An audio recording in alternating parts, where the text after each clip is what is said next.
Halo semuanya, selamat datang lagi di Polantas. Oke, di video podcast kali ini kita akan bahas salah satu tantangan-tantangan yang dihadapi oleh para project manager, khususnya senior-senior saya nih, semua yang ada di sini ya, PM di Badar Interaktif yang menghadapi tantangan dalam memanage tim secara remote atau ini bukan ya, secara remote atau secara jarak jauh gitu. Jadi sebelum nanti kita ngobrol-ngobrol sama ini, jadi saya buat para viewer jangan lupa untuk diklik tombol like-nya. Kalau punya 2 atau 3 akun, like semua pokoknya. Subscribe juga jangan lupa, sebarin ke teman-temannya, saudaranya, keluarganya, sahabatnya, supaya dapat pahala. Itu aja sih. Oke, langsung aja kita sapa dulu nih. Selamat siang atau selamat sore, Mas Dwiki dan Mas Salina. Kumaha damang? Selamat siang, alhamdulillah. Alhamdulillah. Damang, Kang. Damang, alhamdulillah. Kalau Mas Salina agak ini kayaknya, agak roaming ya Mas? Saya tinggal di Depok tapi bahasa Betawi ya. Nah, iya, harusnya bukan kumaha damang ya, kumaha saya gitu ya. Sama aja. Iya. Oh iya. Kalau Depok kan Betawi, Sunda, campuran sih. Iya, belajarnya katanya ini bahasa Sunda. Tapi sehari-harinya bahasa Betawi. Bahasa Betawi, iya sih. Oke. Teman saya ada tuh yang di Betawi tuh. Siapa tuh? Ada di Badar juga. mau di-spill takut ya? Jangan ya. Iya. Iya, oke. Kita langsung lanjut dulu ke topik pembahasan nih. Jadi gini nih, Mas Dwiki sama Mas Salinov. Saya ngundang Mas Dwiki sama Mas Salinov, pengen tahu lebih dalam nih. Jadi seperti yang tadi udah saya coba jelasin di awal, kan Mas Dwiki atau Mas Salinov itu punya pengalaman ya buat ngehandle timnya, entah itu program atau project yang qadarullah itu kan sudah terkena imbas ya dari COVID-19 atau pasca COVID-19. Jadi kan tim-timnya tuh harus pada remote, ada yang di daerahnya masing-masing, ada yang di luar negeri mungkin kan, dan lain sebagainya gitu ya. Nah, ini tuh kan menjadi apa yang bahasanya, Mas? Kalau saya pribadi mungkin bilangnya ini topik yang viral gitu ya. Karena banyak perusahaan sekarang yang menerapkan juga nih kondisi kerja yang disebut WFH atau WFA. Ada juga yang bilang WFC ya, work from cafe. Ada juga yang bilang apa namanya work from M gitu ya, masjid gitu ya. Ya kan ada yang Masya Allah yang kayak gitu. Nah, pengen tahu nih pandangannya Mas Dwiki sama Mas Salinov nih terkait kondisi yang tadi saya jelasin gitu. Dan pengen minta tolong kasih tahu tips, trik gitu ya. Gimana kalian tuh bisa menghandle tim sampai sekarang tuh tim-timnya tuh pada betah gitu asik. Kalau warung makan mah ada sawahnya kan sejuk gitu ya. Ya kayak gitu lah. Tapi yang ngebahas makanan tuh jadi beda topik. Oke. Iya. Enaknya ke siapa dulu ya? Kalau menurut alfabet itu kan D ke S dulu ya. D dulu baru S gitu. Jadi kita mulai dulu dari Mas Salinov aja kalau gitu. Dapat dibaca banyak. Oke, Mas Salinov. Sekarang saya pengen tahu nih, kira-kira menurut Mas Salinov tantangan dunia remote itu gimana sih, terutama dalam mengelola tim nih? Monggo, Mas Salinov. Oh iya, apa dulu ya? Kalau cerita kisahnya ya sebenarnya dari dulu pas pertama kali masuk di kerja di IT software house gitu ya, di Badar sih sebenarnya gitu ya, saya nyoba. Ya udah ada konsep sebenarnya buat bisa kerja di mana aja gitu WFA tadi.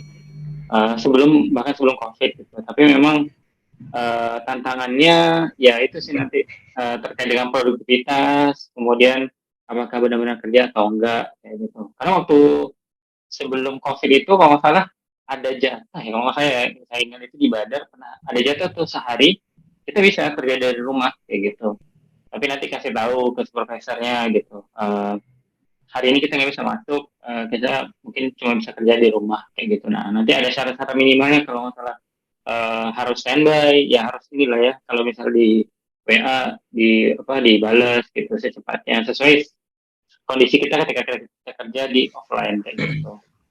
Nah itu terus, nah ketika COVID datang itu baru ya langsung menyesuaikan lah kayak gitu. Awalnya memang kita kagok-kagok gitu ya. Walaupun sebenarnya kita anak IT terus sudah pernah nyoba ya jatuhnya tapi bukan rutin ya gitu. Jadinya kayak misal kita pakai Gmeet gitu kan, atau belum Zoom gitu ya, kita masih Iya. pakai Gmeet. Ya itu Hmm. masih kagok-kagok juga sih, penggunaannya kayak orang yang pertama kali gunain Zoom lah kayak gitu ya. Hmm. Mungkin atau orang tua kita yang misalnya masih kerja kemudian akhirnya dia pakai Zoom kayak gitu. Iya. Walaupun kita orangnya di dunia IT tapi sebelumnya kita nggak biasanya cuma langsung offline aja gitu. Opsi untuk online itu sangat jarang kayak gitu. Hmm. Dan itu pun kalau misalnya ada pun online ya toolsnya sekedar buat meeting aja gitu ya, terus untuk kolaborasi yang lain nggak ada. Oke, Itu oke. sih, tadi pertanyaannya tantangan kan ya. Iya, tantangannya. Tadi kan Itu Mas Alino backgroundnya udah, ya. iya, backgroundnya udah sempat disebutin ya. Jadi tadi Mas Alino cerita kalau sebenarnya ternyata orang-orang IT juga biasanya offline gitu ya. Cuman memang Iya, pas Mas Alino udah di Badar sudah ada konsep tiket gitu kali ya. Bisa apa namanya, bisa kerja dari rumah. Jadi nggak tiap hari masuk ya ke kantor gitu ya, Mas? iya, Kurang lebih bukan ngerti nggak ya? konsepnya bukan tiket sih kan Hmm. ya sebenarnya, tapi ada kayak Oh, ada jatah gitu ya. Ini nanti kalau oh, ada manajerial oke. anak-anak Badar yang zaman bukan Jangan zaman sama. lebih dahulu lah, Saya nggak nanti bisa ngomong. koreksi ya kalau saya salah, nanti bisa disensor Oh kayak iya gitu iya, kan. oke. Sensor mau Nah, ya. enggak. Ya itu kalau nggak salah ada gitu, ada Ah, bisa opsinya kita kerja dari rumah kayak gitu. Jadi oke. nah kalau balik lagi ya tantangannya lagi-lagi ya kita itu sih harus berorientasi lagi gitu ya dengan sistem baru. Kemudian dulu di awal-awal sempat kita bingung nih cara monitoring progresnya teman-teman gimana gitu, lagi ngerjain Hmm, apa kayak gitu. Minimal kita tahu dia lagi kerja, bukan lagi sama keluarganya atau lagi ngapain gitu kan. hmm, Nah, itu bingung gitu. Dulu sempat kita pakai tools, bahkan pakai spreadsheet aja gitu ditulis nanti setiap hari mau ngerjain apa, nanti hmm, sore dicek mana yang udah dan terus berapa lama waktunya kayak gitu. hmm. Dan akhirnya ketemu tools kayak time doctor yang sekarang kita digunain kayak gitu. Itu sih, Oh, sama iya ya iya iya. godaan kalau di rumah pasti lebih banyak lah ya, awal-awal Iya pasti ya gitulah. iya Nanti iya Juti iya tahu ya. iya iya. Iya iya. Kalau Mas Dwiki belum ada godaannya, Mas. Nah, ya udah. Godanya diri Masya sendiri, Allah. Mas. Wah, Oh, oke oke. Jadi sempat ini juga ya, Mas. Sempat bahasanya apa ya? Struggle kali ya. Pas ya benar. akhirnya mau nggak mau ya karena kondisi COVID, terus Ya, harus WFH, bingung tuh. Kira-kira gimana nih supaya bisa tahu tim kita tuh sebenarnya lagi kerja atau mungkin lagi ada kegiatan lain gitu. ya benar. Oh, oke. Kalau boleh tahu nih, Mas Alinov, berapa lama tuh supaya akhirnya teman-teman termasuk Mas Alinov sendiri tuh membiasakan ya ke tim, ya udahlah begini aja konsep kerjanya gitu, atau mungkin di Badar udah diputuskan gitu, udah termasuk nyaman gitu kali ya. Ya, ya. Hmm. Kalau nggak salah ya, sejak kita pandemi COVID itu kan 2020 ya, 2020 Ya, awal, ya. kemudian baru konsep benar-benar kita akhirnya memutuskan nih kita akan WFH seterusnya gitu ya. Yang sebelumnya WFA awalnya kan cepat full dulu ya karena memang Ya. COVID lagi tinggi-tingginya, terus dari awal lagi pada parno dan lain-lain lah kayak gitu ya.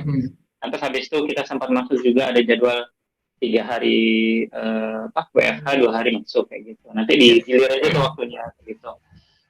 Terus akhirnya di bulan November ya kalau nggak salah. Jadi Februari, Maret sampai November itu kira-kira berapa?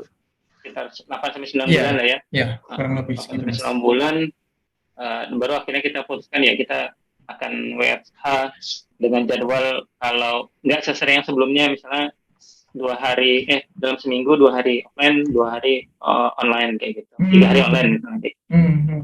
Itu sih kalau di badan waktu itu. Oh, I see. Oke, berarti cukup agak lama juga ya sebenarnya ya buat apa Ya, adaptasi ya kurang lebih gitu ya. ya sebenarnya kan Oh. saya ini apa menganalisis mungkin karena klien kita juga kali ya, yang Iya. mungkin mereka udah terbiasa kita bisa Hmm. offline, bisa online kayak gitu. Terus mereka juga udah terima nih, yang nggak masalah online kayak gitu. Mereka juga udah ngerasain manfaatnya, udah bisa juga pakai tools-tools yang mungkin yang sebelumnya belum bisa dipakai kayak gitu, belum bisa Hmm. mereka. Oke. Ya, jadi berarti ada beberapa tantangan ya buat Mas Alinov sendiri ya. Pas Mas Alinov berarti kan bagi saya nyebutnya tim apa ya? Tim terdahulu. Gak enak tim ngomongnya. tim Gimana bahala Mas Dwiki? tim bahala. Wah, Ya, ya tim baheula lah ya. ya, Tim ya. baheula lah ya. Ya, termasuk tim baheula nih. Jadi merasakan dulu kondisi offline, terus kondisi Ya. jatah ya tadi ya, jatah masuk untuk offline sama online. Nah, Ya. kalau Mas Dwiki sendiri sekarang, kan Mas Dwiki masuk pas udah ini ya, Pas COVID, iya, pas COVID ya. betul Pas mas. masuk COVID, keluar lagi nggak Mas? Nggak ya? Enggak dong, jangan Nggak dong. ya? Baru masuk masalah langsung keluar. Ya. Nah itu sebenarnya ada cerita juga tuh, baru masuk mau keluar tuh, Gimana tuh tapi Mas? Tapi nanti aja deh itu. ceritanya yang aman-aman aja soalnya ada Mas Alino. Oh ya makanya itu. Apalagi ditayangin ya. Ya kan ini ada supervisor saya gitu kan. Ah, itu loh. Ya gini, jadi Ki. kalau saya masuk dunia IT itu sebenarnya sebelum COVID juga gitu ya. Cuman Oke. yang dulu itu pas sebelum COVID itu cuman sebentar, cuman beberapa bulan aja gitu. Hmm. Nah setelah itu pas masuk ke dunia IT ternyata pas waktu COVID-nya apa tuh mulai gitu ya di awal tahun 2020 otomatis kan langsung WFH Oh, tuh. oke. Nah di situ WFH Hmm. sampai dengan akhir tahun tuh saya di sebelum yang di Badr itu. Ya. Jadi pas saya masuk Badr itu udah WFH dan full online. Jadi agak sedikit berbeda dengan Mas Elinov tadi ya. Kalau Mas Elinov kan masih belum terbiasa. Kalau saya malah nggak terbiasa untuk di kantor gitu. Jadi Oh kembali gitu. gitu ya. Kebalik ya, ya, ya. Iya gitu. Jadi saya masuk Badr itu udah langsung online. Jadi udah lumayan terbiasa lah gitu online. Oke. Sampai itu di Badr saya tuh pertama kali ke Badr pas ada bootcamp salah satu project ya di Hmm. hotel gitu. Saya datang, saya nggak tahu siapa-siapa tuh. Saya kan nggak ada yang kenal ya, orang mukanya saya nggak tahu gitu ya, orangnya siapa. Terus saya masuk, assalamualaikum mas gitu kan. Oh ya Dwiki ya, ini mas siapa ya, mas siapa ya. Saya tanya terus. Saya nggak tahu itu siapa gitu kan. Nah itu sih yang awal-awalnya kayak gitu. Tapi makin kesini Oke. ya semakin terbiasa, terus ya ada sih masalah untuk yang itu ya, handle tim dan lain-lain Hmm, gitu. hmm, hmm, hmm. Gitu. Nah itu mau Iya, dijawab iya, sekarang iya, atau iya. besok aja Mas Gani? Besok aja. Besok aja, besok aja. Ya Ah, udah.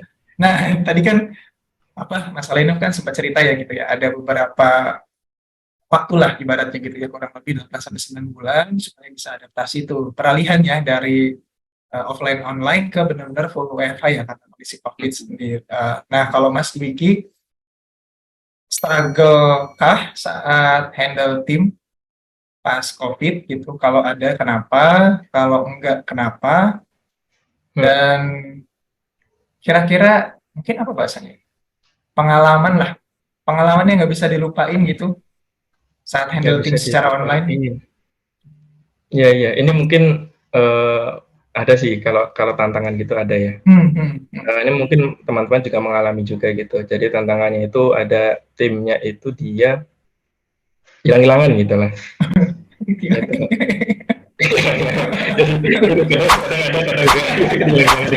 Nah, gitu.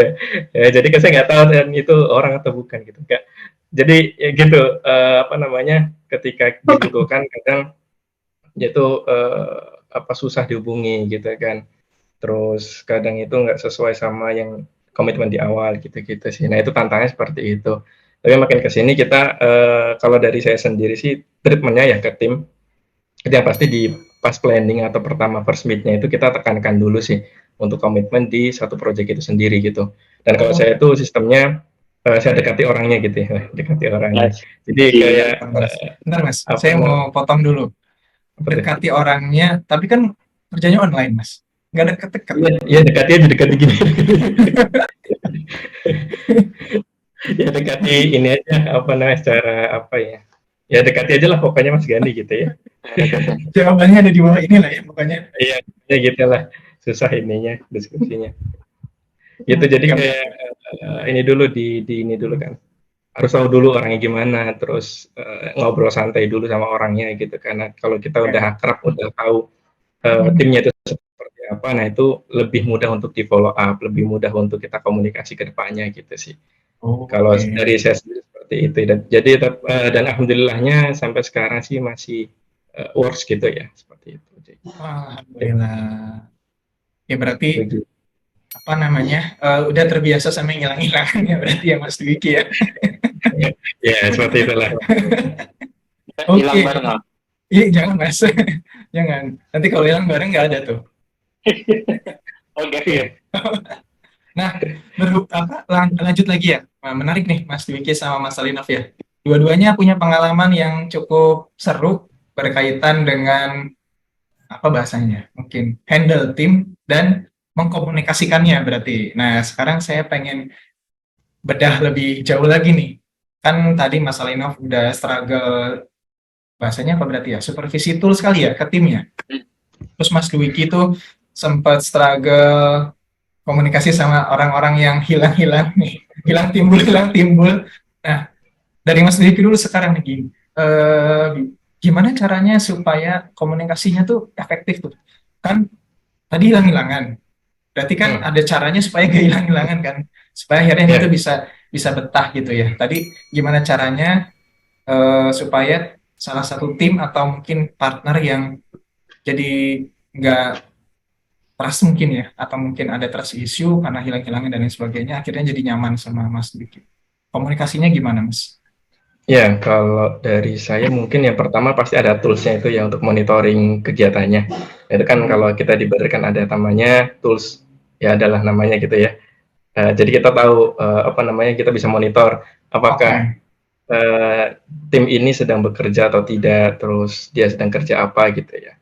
Nah, kan ada tapi kemungkinan itu si tools ini nggak dinyalain gitu kan. oke. Otomatis kita nggak tahu mereka sedang apa gitu. Nah, ada cara Hmm. lain itu apa namanya, kita adakan kayak checkpoint gitu sih. Mungkin nanti di awal ada daily meeting, checkpoint awal, terus nanti di sore hari sebelum end of day kita adakan checkpoint lagi gitu ya. Dan itu disepakati dulu sih nanti dengan tim, kalau kita ada checkpoint pagi dan sore misalkan gitu.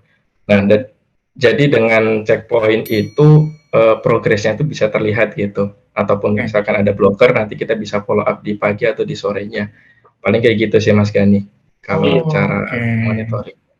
Iya, kalau nggak salah itu namanya show and tell nggak sih, Vicky? Show Show and and tell. tell. Iya, ya kayak gitu lah Mas. Iya. Ah, gimana Benar Mas nggak? Alina? Udah bener belum? Nah, ini sebenarnya langsung ini Mas, one on one, one on two. Waduh, Oh. Mengerikan sekali bahasanya Mas. Oke, oke. Menarik, menarik, menarik. Nah, kalau menurut Mas Alina sendiri gimana? Kalau tadi kan Mas Dwiki bilang adain apa? Sorry, bukan adain. Pakai tools monitoring sama ada daily stand up. Bahasanya mungkin ya, atau tadi checkpoint atau show and tell yang tadi dikasih tahu sama Mas Alina. Nah, kalau Mas Alina ya. sendiri gimana supaya komunikasi sama tim tuh jadi bisa lebih efektif, Mas? Sebenarnya sama sih sama Dwiki ya. Tadi pakai ada tools buat apa?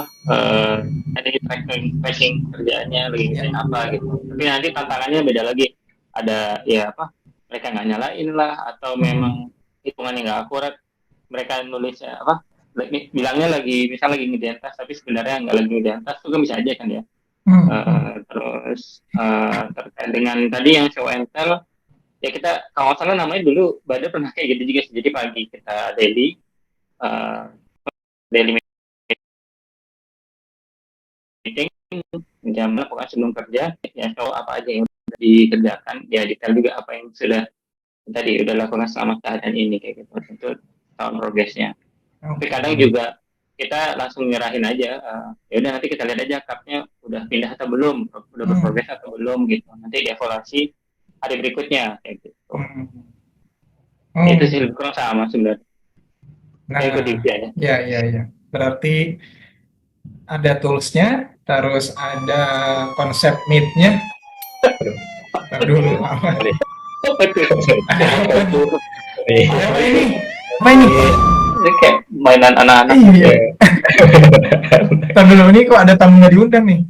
Selamat siang Bapak-Bapak sekalian. Ya, selamat siang. Yang Pak. Selamat siang, Pak. Assalamualaikum warahmatullahi wabarakatuh. Waalaikumsalam warahmatullahi wabarakatuh. Iya. Boleh ditunjukkan Bapak identitas kematiannya, kehidupannya. Identitas kehidupannya. Ini ke siapa, Pak? Pak ya? Apa ya, Pak? Ketiga-tiganya, Pak. Oh, Kalau iya, tidak siap. bisa, saya akan kasih sanksi, Pak. Oh, Kalau tidak sebentar, bisa memberikan identitasnya. Wah, Saya hitung 1 sampai 3. 1, 2, Japri 3. juga, Pak. Oke. Saya kasih sanksi ya, Pak. Hanya Mas Fikri aja Mas. Tidak bisa kelihatan itu, Pak. Ya, Sama. Nah, Mas Salmo nggak punya nih Mas. Nggak punya, Pak, ya, nggak punya. bersekongkol kalian ya. Ya, demi hasrat keadilan dan juga Wow. kesetaraan sosial. Jadi Waduh. tiga-tiganya saya berikan sanksi Bapak-bapak sekalian ya. Kok jadi tiga-tiganya gimana ya? Tiga-tiganya. Ini untuk menjunjung tinggi undang-undang keteraturan lalu lintas angkasa, Pak. Jadi Waduh. memang kita Oke. harus menjunjung tinggi undang-undang ini, gitu ya, Pak ya. Baik, Pak. Oke, Bapak-bapak sekalian. Jadi saya di sini bertugas. Oh ya, saya belum mengenal diri ya, Bapak-bapak ya. Perkenalkan.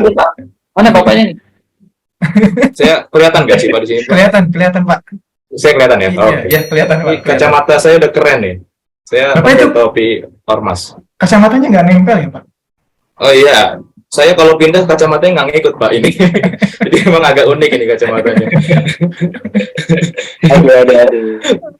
Ya Bapak Silakan, sekalian, Pak. perkenalkan saya polisi tanpa identitas. Biasa disingkat Polantas. Jadi sebenarnya saya Polantas yang sebenarnya Pak di sini ya. Oh iya. Saya polisi iya, tanpa iya. identitas soalnya ya. Baik, Pak. Baik, Pak. Jadi memang di sini saya melihat Bapak-bapak sekalian memiliki sebuah pelanggaran, ya, karena Bapak-bapak podcast hanya bertiga, sementara menjunjung peraturan yang ada di negeri Merkurius, Bapak harus podcast minimal berempat, Bapak. Jadi ini tidak boleh diperkenankan gitu ya. Iya, Kalau baik, nanti Pak. suatu saat Bapak bikin podcast dan ternyata Bapak sudah berempat, peraturannya kita revisi Pak, jadi berlima. Jadi kita akan terus merevisi dan biar saya Siap. Siap, Pak. Siap. Siap. Bahaya, Pak. Sensor Siap. apa? bahaya ini Pak. Saya nggak butuh. Oke, pertama saya ingin meminta Bapak sekalian untuk mengajukan diri atau saling menunjuk siapa yang kontestan pertama saya. Gitu. Oke, Saya akan memberikan pertanyaan aja sebenarnya, simple ini pertanyaannya. Ada Pak Abjad dulu Pak. Gani berarti Pak. Oh, Abjad. Oke, berarti dari Mas. Boleh Ada ya, depannya. ada banyak nih ya. Iya. Banyak Jadi saya lihat memang Mas Gani ini yang paling kontroversial nih. Soalnya dia yang menjadi ini kan promotor di sini kan. Iya. Jadi hukumannya paling berat lah ini ya. Astagfirullahaladzim. Oke. Kepada Bapak Gani, Siapa? melihat identitas Bapak ini sekarang tinggal di Banjar. Baik. Itu dekat Blok M ya, atau saya kurang tahu juga lebih tepatnya di mana. Jauh, Pak. Saya memiliki 3 pertanyaan. Bapak boleh pilih 1 sampai 3. 1 aja saya akan kasih sanksinya. Gimana nih Bapak polisinya? 1 sampai 3 pilih angka berapa Bapak Gani? 1 sampai 3. Pilih angka, karena saya anak kedua, saya pilih angka 1. Oke. Jawaban yang sangat baik. Jadi untuk pertanyaan di poin nomor 1 yang Bapak Gani pilih, Oke. ya, ada satu pertanyaan truth, harus dijawab dengan sejujur-jujurnya Bapak Gani. Wah, benar. Ya. Pertanyaannya adalah, apakah Bapak Gani pernah menutup pintu kulkas secara perlahan untuk melihat lampunya mati? Silakan dijawab dengan jujur. Saya aja Pak, ini Pak. Saya aja Pak. Ini tidak boleh diwakilkan Bapak-bapak sekalian. Silakan Bapak Gani. Sanksinya lebih berat ya Pak dari sanksi biasanya ya Pak ini Pak. Iya, ini harus jujur Pak. Gimana ya saya jawabnya? Oh, aduh, bingung juga sih. Karena kalau tutup pintu kulkas nggak pelan, nggak terlalu kencang juga sih. Standar-standar aja Pak. Oh, standar-standar aja ya. Iya. Bapak berarti nggak pernah mau kepo lampunya mati ya Pak ya? Kalau waktu kecil pernah sih sekali. Jadi Berarti Bapak pengen tahu di bahasanya apa ya? Di senti berapa lampu itu mati. Itu Kan ya. ada jarak antara kulkas sama pintu gitu ya. Nah, berapa senti tuh dari pintu ke nempel ke kulkas, nah terus lampu itu mati. Pernah tuh Oke. bikin kayak gitu sih, Pak. Terima kasih Bapak Gani. Sama-sama, Jawaban Pak. Bapak benar jawabannya ya. Jadi Bapak Yes. tidak kena sanksi. Alhamdulillah. Oke, Ya sudah, kita saya lanjut pamit dulu ya, Pak. ke kontestan yang kedua. Silakan, Mas Dwiki. Waduh. Ya, alhamdulillah. Pilih 2 atau 3. Maka saya rusak Pak kemarin. Ya, bukan. Ini. Beda pertanyaan, Pak. Bukan ya? Beda pertanyaan. Silakan pilih 2 atau 3. 2 atau 3. 2, 3. Kalau 3 biasanya elektabilitas rendah, Pak. Itu pantun, Pak. 3 boleh ya, Mas? 3. Oke. Pertanyaannya untuk Bapak Dwiki ya. Apakah Bapak Dwiki pernah berjaga saat main petak umpet dan malah pulang ke rumah? Waduh. Kebetulan saya agak ansos ya Pak ya. Pak. Tapi pernah sih saya petak umpet, cuman nggak pernah ke rumah sih Pak. Saya orangnya sih jujur ya. Oh, jujur, iya. Oke, itu jawaban yang benar. Terima kasih Bapak Dwiki. Bapak berarti menjawab dengan benar. Karena kalau Bapak pulang, Bapak mengerjain teman-teman Bapak soalnya. Iya. Kesian mereka yang pada bersembunyi. Oh, insya Allah. Anak baik ya, Pak. Keren. Anak baik, ini anak baik. Oke, terima kasih Bapak Dwiki. Dan terakhir, yang memungkinkan bisa terkena sanksi ya, Mas Salino. Jangan Ini macam-macam ya. loh. Jangan macam-macam tinggal loh. tinggal satu pertanyaan Pak ya. polisi. Tinggal satu pertanyaan. Jadi, Oh, ada polisi. pilihan lain, Pak. Pilihan lain. Ada. Pelan-pelan Pak polisi. Di sini hanya 3 satu aja. Apakah Bapak Salinov pernah membeli anak ayam warna-warni? Oh, alhamdulillah saya nggak pernah, Pak. Alhamdulillah, Pak. Gak pernah. Tapi anak saya pernah, Pak. Lah, anak Bapak kena sanksi. Baik, kalau begitu Bapak Salinov tidak terkena sanksi. Karena pembelian ayam seperti ini, itu yang pertama bisa merusak ya keberlangsungan hidupnya ya, ekosistemnya. Dan yang kedua juga bisa mengubah citranya gitu ya. Ayam yang awalnya berwarna putih, hitam aja menjadi pink, merah, kuning, hijau, sehingga dia bisa berbelok seperti pelangi gitu. Tidak boleh seperti itu. Jadi tidak boleh kita teruskan budaya ini. Baik, kalau begitu di antara bapak-bapak bertiga tidak ada yang terkena sanksi. Jadi saya Alhamdulillah. pamit dulu dari Kok kabur? acara ini ya. Saya nanti akan berkejar dengan kembaran saya. Ya, iya. Oke. Wah, Loh, langsung buka loh. di bumi karena saya ada di angkasa. Jadi saya tidak main dengan orang-orang Oh bumi. iya, polisi Sekalian. angkasa tadi ya. Iya, iya. Saya Oke, akan pergi dulu. Salam dari polisi tanpa identitas. Waalaikumsalam. Salah. Wassalamualaikum. siap. Waalaikumsalam. Siap. Siapa? Makasih, Pak. Makasih Pak, polisi tanpa identitas. Tiba-tiba ada itu ya. Saya jadi ada pertanyaan menutup pintu kulkas dan lain-lain ya. Ya, anak ayam. Anak ayam, ya petak umpet. Tapi niatnya bagus ya, Bapak polisi tadi ya, mengingatkan kebaikan ya. Aduh, oke, kita lanjut dulu aja deh, Mas Dwiki, Mas Salinov. Karena ya mungkin kita harus lebih berhati-hati kali ya dalam podcast ini ya. Ada polisinya sekarang soalnya. Bahaya. Bahaya. Harus banyak Bahaya nih. Duh. Nah, ngomong-ngomong bahaya nih, Mas Dwiki sama Mas Salinov. Kayaknya menurut pendapat pribadi sih, nggak mungkin nge-handle tim secara remote itu nggak ada bahayanya ya. Ya tadi kan katanya nggak bisa dimonitor atau dikontrol secara langsung ya, nggak bisa dilihat secara langsung. Terus tadi juga ada yang mungkin tidak responsif ya atau hilang-hilangan. Nah itu kan bisa jadi bahaya banget tuh buat koordinasi tim selaku Mas Salinov sama Mas Dwiki yang jadi penanggung jawab ya atau supervisor ya atau kita sebut ya project manager. Nah kira-kira gimana cara Mas Salinov atau Mas Dwiki mengatasi bahaya-bahaya itu tuh?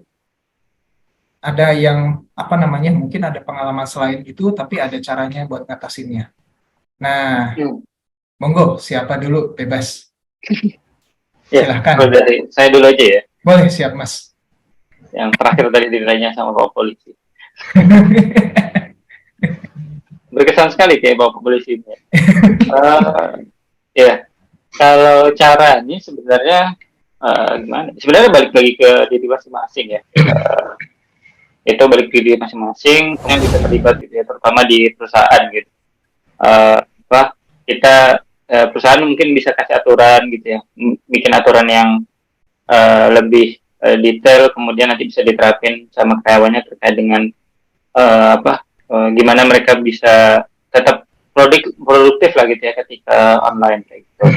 Kalau dari sisi saya pribadi ya tadi sama kayak Dwiki sebenarnya mendekati gitu, mendekati mereka gitu, cari tahu apakah selama ini ada hambatan apa gitu, dengan melakukan one on one mungkin gitu ya, di waktu yang mungkin dia bisa gitu. Harusnya nggak mungkin langsung menghilang gitu ya, langsung ketika lagi project dia langsung hilang gitu kan. Itu bahaya juga tuh, kenapa bisa hilang gitu. Nah itu, dan harusnya kita ada waktu juga misalnya untuk bisa ketemu offline mungkin gitu ya, karena kalau full online pun sebenarnya saya ngerasain gitu ya, kalau kita kerja sebagai tim, kemudian kadang tim kita tuh sering berganti gitu ya, ketika ada project baru ya kita butuh lah minimal ada sekali bisa offline, bisa ada lebih engage dulu gitu ya. Oh tahu nih, walaupun sebentar, walaupun sehari gitu misalnya, tapi itu akan sangat berpengaruh gitu. Nanti bisa jadi itu jadi momen-momen yang kayaknya ditunggu-tunggu gitu, biar bisa ketemu online offline lagi, recharge lagi semangatnya buat bisa bareng-bareng di project. Itu sih. Siap. Terima kasih Mas Renov. Mantap. Sebelumnya kita kedatangan ini nih, satu PM lagi nih dari dari ini sebentar. Wajahnya mirip seseorang ya, tapi nggak mungkin sih ya, nggak mungkin sama ya. Halo, Mas Junior. Halo Mas Gani. Halo Mas Dwiki, Mas Lino. Assalamualaikum semua. Waalaikumsalam warahmatullahi wabarakatuh. Mas Junior tadi dari mana? Saya dari rumah. Kenapa emang? Ya. Iya, tadi ada polisi di sini. Serem. Polisi serem banget. Oh iya. Baru tahu polisi. Emang saya punya saudara kembar sih yang kerja sebagai polisi. Cuman dia nggak di bumi sih, dia nggak di bumi. Ya berarti benar. Berarti itu sih. Oh iya, kayaknya itu. Kok tapi dia tahu link meeting ini ya? Saya juga heran kenapa laptop saya ada di sini. Harusnya tadi ada di kamar sebelah. Oh gitu. Jangan-jangan dipakai sama dia ini. Bahaya. Ini. Ada apa? Jadi gini Mas Nian, kita tuh lagi ngebahas tantangan di dunia project management, dan sekarang tuh lagi ngebahas bahaya-bahaya yang pernah dialami atau yang terjadi ketika berhubungan dengan tim gitu, baik koordinasi ataupun yang lain. Nah tadi Mas Alinov udah sempat ngejelasin ya beberapa hal memanage tim supaya komunikasinya jadi lebih efektif atau jadi lebih baik. Nah terus sebelum ke Mas Dwiki, kita langsung tembak dulu nih ke Mas Junior. Mas Junior kan pengalaman proyeknya kalau nggak salah itu timnya banyak ya, timnya tuh banyak. Nah pernah nggak sih menghadapi bahaya komunikasi atau koordinasi dengan timnya di proyek-proyek yang Mas Junior pernah handle? Dan kalau memang ada, gimana cara Mas Junior mengatasinya? Oke. Ini apakah harus yang sudah di Badar atau sepengalaman nih Mas Gani? Sepengalaman saya. Di Badar boleh, di sebelum Badar nggak boleh. Berarti nggak boleh. Saya masuk ke bingung nih. Boleh di Badar kali ya, biar align sama kita ya. Oke. Ya, sebenarnya kalau misalkan dari pengalaman untuk manage tim itu kan memang ada tantangan tersendiri ya ketika kita timnya itu terpisah-pisah ya. Jadi timnya ada yang di rumah kita, ada yang nggak di rumah kita, enggak sih, nggak ada yang di tim rumah saya, nggak ada. Tapi ada yang di luar sana lah yang jauh ya. Komunikasi cuma bisa lewat remote. Iya. Tantangannya sebenarnya lebih ke pertama pasti perbedaan waktu ya, perbedaan waktu kerja, karena biasanya yang mengambil project tergantung juga dia memang ada di perusahaan yang sama atau dia adalah freelance ya. Nah, tantangan itu ada dua. Jadi kalau misalkan tantangan dengan tim dedicated itu adalah perbedaan rumah, tantangan dengan yang di luar kantor kita tapi kerja freelance di Badar adalah beda rumah dan beda waktu juga gitu. Jadi ada dua tuh tantangannya. Nah, cuman dari segi mitigasi atau penyelesaian ya biasanya lebih menantang yang di luar rumah dan waktu gitu ya. Kalau luar rumah kan biasanya kita terikat dengan satu kontrak yang sama, satu Ya. manajemen yang sama gitu kan, Hmm, dan hmm. ada sanksi yang sama pula gitu. Ya, Jadi ya. itu bisa kita bawa walaupun nggak melulu ya, karena biasanya Hmm. kalau anak-anak Badar, masya Allahnya itu kan patut banget dengan peraturan. Jadi bisa kita tegur atau bisa kita tegaskan tanpa harus memberikan sanksi. Hmm. Nah, namun yang akan menjadi isu ini kalau melibatkan pihak tadi tuh yang memang dipekerjakan ke Badar gitu ya, secara Oke. freelance misalkan. Itu lebih tinggi tantangannya karena kita perbedaan waktu tuh pengerjaannya. Mungkin di sini senior saya, Bung Doiki juga sudah sangat berpengalaman ya kalau dengan freelance gitu kan. Jadi kita harus menambah waktu lagi di bawah jam kerja kita gitu kan, untuk meeting, untuk menjelaskan, untuk lain-lain. Cuman di situ sih karena kita mengutip dari CEO kita bersama Mas Pik bahwa perkembangan itu memang tidak nyaman ya, tidak ada yang nyaman. Jadi bagi saya itu adalah tantangan yang asik aja gitu ya, yang Oh, asik. siap. Selagi kita punya kesehatan, selagi kita punya ilmu yang bertambah gitu ya, itu lebih enak aja gitu. Tantangannya itu sih Mas, kalaupun ada miss-miss yang terjadi, ya itulah pentingnya adanya daily meeting biasanya ya kalau dalam manajemen project kan. Jadi di situ kita bisa checkpoint tentang capaian di hari kemarin dan apa yang harus kita targetkan di hari ini.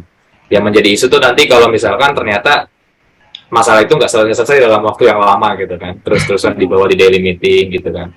Nah itu baru menjadi masalah yang besar.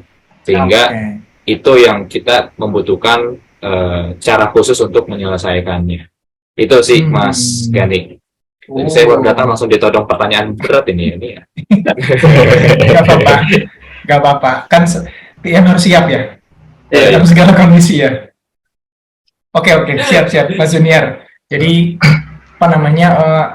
Memang apa sih komunikasi itu salah satunya tadi dari daily meeting ya.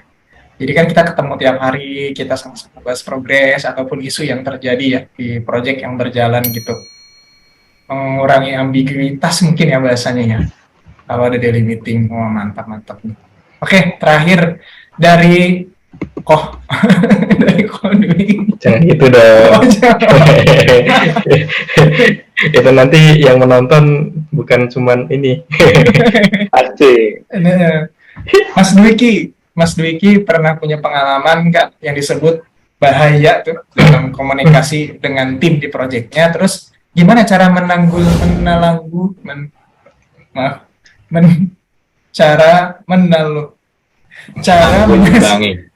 cara menyelesaikannya. Oh, mantap sih Mas. Monggo, Mas Dwiki, monggo. Iya. Apa ya, bahaya ya. Mungkin ini sih saya cerita ya. Jadi tadi yang dibilang Mas Junior dan Mas Alinov itu kan ada freelance juga gitu ya, atau yang bukan dedicated di Badar. Terus ada pengalaman buruk sebenarnya teman-teman yang semoga nggak terjadi lagi gitu ya. Jadi ini sangat fatal gitu ya. Jadi ketika development jalan, saya diinfoin sama salah satu developer itu bahwa laptopnya dijual gitu. Oke. Nah itu kan saya kaget ya, maksudnya mungkin dijual mau ganti langsung gitu ya, tapi ternyata enggak. Dijual, ternyata saya tanya untuk laptop yang baru gimana Mas, sudah ready atau belum gitu ya. Ternyata masih inden gitu. Oh masih inden Mas katanya. Indennya sampai kapan Mas gitu kan. Wah belum tahu juga Mas, dari tokonya juga belum ngasih keterangan gitu. Oh, wah udah gitu kan, itu udah sangat gawat ya, maksudnya udah nggak bisa ditoleransi lagi gitu, karena development jalan, kita juga ditunggu klien, terus kita harus mengerjakan tas-tas yang udah ada gitu kan ya. Ya udah, akhirnya keputusan yang diambil pada saat itu saya sama Mas Bik ya itu untuk memutuskan meeting dengan seseorang itu, lalu pada saat itu juga kita cut untuk developer itu gitu kan, kebetulan itu developer freelance itu ya, kita cut di situ. Nah terus setelah itu langsung di take over atau dikerjakan oleh sistem analis yang di-assign ke project itu gitu. Jadi untuk backup plan-nya kita ada sistem analis yang untuk menggantikan si tim yang tadi yang bermasalah tadi, seperti itu. Nah itu yang perlu diantisipasi juga. Jadi kenapa kita harus punya backup plan gitu ya. nggak tahu nanti backup lainnya itu apakah SA yang akan menggantikan atau kita punya dedicated developer lain yang bisa bahasa yang sama, bahasa pemrograman yang sama gitu ya, yang nanti bisa menggantikan misalkan ada case-case itu, seperti itu sih. Itu sih Mas Gani sedikit sharing-sharing terkait yang kurang mengenakan gitu ya. Mengenakan ya Mas. Ya, Oke. betul. Jadi dia tuh menjual laptopnya, terus laptop barunya belum tahu kapan sampainya Belum gitu tahu ya. kapan, betul. Tapi Masih bukannya pesan. harusnya ada informasi kali ya dari tokonya gitu. Nah, itu saya kurang tahu sih. Katanya sih belum ada ya gitu. Mungkin karena inden tadi dan belum bisa diperkirakan kali ya, kan inden Ya, biasanya paling cepat 2 minggu, paling lama bisa beberapa bulan gitu ya Mas. betul. Setuju sih, jadi tadi langsung dimitigasinya, langsung cari resources yang bisa menggantikan gitu ya Mas ya, dengan Betul. expertise yang sama atau seenggaknya mendekati ya. Oh, Ya. Mantap. Oke. Mantap. Ya, begitu. Mantap. Oh, udah. Ya, alhamdulillah saya dapat banyak pelajaran nih dari Mas Dwiki, Mas Alinov, sama Mas Junior ya, sama tadi ada pelajaran juga sih dari Bapak Polantas ya, yang tiba-tiba datang. Ya, jadi kalau saya simpulin, memang project manager itu salah satu apa bahasanya? Salah satu tupoksinya ya adalah bisa mengovercome challenge gitu, bisa menghadapi tantangan ya, apalagi tadi ya tantangannya ada tantangan komunikasi, tantangan penyesuaian diri, penyesuaian tim gitu ya, terus tantangan-tantangan yang memang unpredictable, baik yang dilakukan oleh tim secara tidak langsung ataupun dari kita sendiri juga ya, karena kita juga bisa ada human error dan lain sebagainya gitu ya. Nah, iya, jadi begitu. Buat Mas Dwiki, buat Mas Alinov sama Mas Junior, saya sangat berterima kasih sudah membagikan ilmu-ilmunya gitu ya. Dan saya doakan semoga semua project-project yang di-handle, terutama menghandle timnya, itu dimudahkan oleh Allah. Amin. Mas Alinov, Mas Dwiki, Mas Junior, kalau misalnya diajak sama kita saya sendiri sih sebenarnya. Ya, maksudnya kita lagi gitu ya. Ya, paling begitu aja buat teman-teman yang menyaksikan video podcast di episode kita kali ini. Itu tips-tips dari para PM Bader, bagaimana cara menghandle tim, dan mudah-mudahan bisa menjadi manfaat. Dari saya cukup, dan izin saya tutup podcast di episode kali ini dengan sumringah, kan harus sumringah akhirannya ya. Yang kata Oke, terima kasih teman-teman. Jangan lupa sekali lagi tolong di like, di subscribe, terus di share ke kolega-koleganya. Aduh, bacanya mental sih. Ya, pokoknya begitu teman-teman semuanya. Sampai ketemu di podcast berikutnya dari Polantas. Wassalamualaikum warahmatullahi wabarakatuh. Waalaikumsalam Warahmatullahi warahmatullahi wabarakatuh.